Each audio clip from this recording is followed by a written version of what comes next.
Hello. My name is Pat, and I am here to tell you about what is a republic.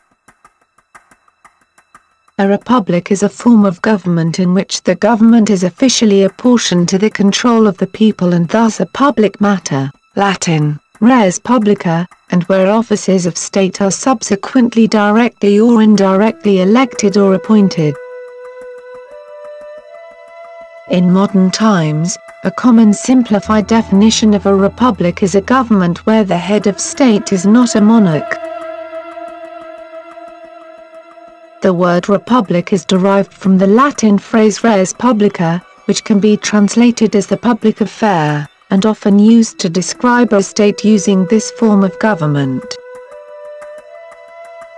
In medieval northern Italy, a number of city-states had commune or signoria-based governments. In the late Middle Ages, writers, such as Giovanni Villani, began thinking about the nature of these states and the differences from the more common monarchies. These early writers used terms such as libertas populi, a free people, to describe the states. The terminology changed in the 15th century as the renewed interest in the writings of ancient Greece and Rome caused writers to prefer using classical terminology. To describe non-monarchical states, writers, most importantly Leonardo Bruni, adopted the Latin word res publica. The concept of the republic itself was not a meaningful concept in the classical world. There are a number of states of the classical era that are today called republics by convention. These include the city-states of ancient Greece such as Athens and Sparta and the Roman Republic.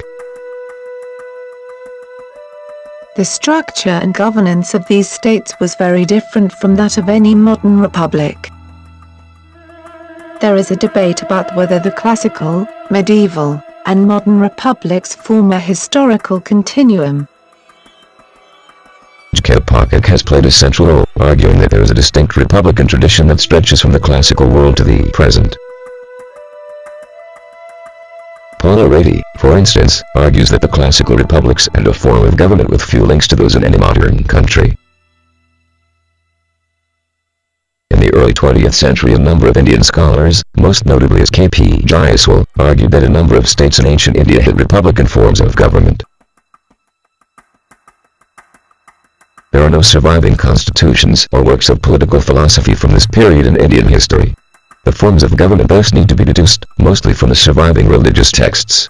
These texts do refer to a number of states having got a Sangha, or council-based, as opposed to monarchical governments. In the pre-modern period, republics are generally considered to have been a solely European phenomenon, and states in other parts of the world with similar governments are not generally referred to as republics. Some early states outside of Europe had governments that are sometimes today considered similar to republics. In the ancient Near East, a number of cities of the Eastern Mediterranean achieved collective rule. Arwad has been cited as one of the earliest known examples of a republic, in which the people, rather than a monarch, were described as sovereign. The Israelite Confederation of the era before the United Monarchy has also been considered a type of republic. In Africa, the Axum Empire was organized as a confederation ruled similar to a royal republic. Similar to the Igbo nation of what is now Nigeria. In Europe, new republics appeared in the late Middle Ages when a number of small states embraced republican systems of government. These were generally small, but wealthy, trading states, like the Italian city-states and the Hanseatic League, in which the merchant class had risen to prominence. Nuthama Conson has noted that, by the Renaissance, Europe was divided with those states controlled by a landed elite being monarchies and those controlled by a commercial elite being republics. While the classical writers have been the primary ideological source for the republics of Italy, in Northern Europe, the Protestant Reformation would be used as justification for establishing new republics. Most important was Calvinist theology, which developed in the Swiss Confederacy, one of the largest and most powerful of the medieval republics. John Calvin did not call for the abolition of monarchy, but he advanced the doctrine that the faithful had the right to overthrow religious monarchs. Calvinism also espoused a fierce egalitarianism and an opposition to hierarchy. Advocacy for republics appeared in the writings of the Huguenots during the French Wars of Religion. Among the monarchies that collapsed after the First World War was that of Russia. The Russian Revolution first saw the establishment of the Russian Provisional Government on the lines of a liberal republic. But this was overthrown by the Bolsheviks, who went on to establish the Union of Soviet Socialist Republics, the first republics established under Marxist-Leninist ideology. Communism was wholly opposed to monarchy, and became an important element of many republican movements during the 20th century. The Russian Revolution spread into Mongolia, and overthrew its theocratic monarchy in 1924. In the aftermath of the Second World War, communist partisans gained control of Yugoslavia and Albania, ensuring that the states were re-established as socialist republics rather than monarchies. The current usage of republic in Muslim countries is borrowed from the Western meaning, adopted into the language in the late 19th century. The 20th century saw republicanism become an important idea in much of the Middle East, as monarchies were removed in many states of the region. Some, such as Iraq and Turkey, became secular republics. Some nations, such as Indonesia and Azerbaijan, began as secular. In Iran, the 1979 revolution overthrew the monarchy and created an Islamic republic based on the ideas of Islamic democracy.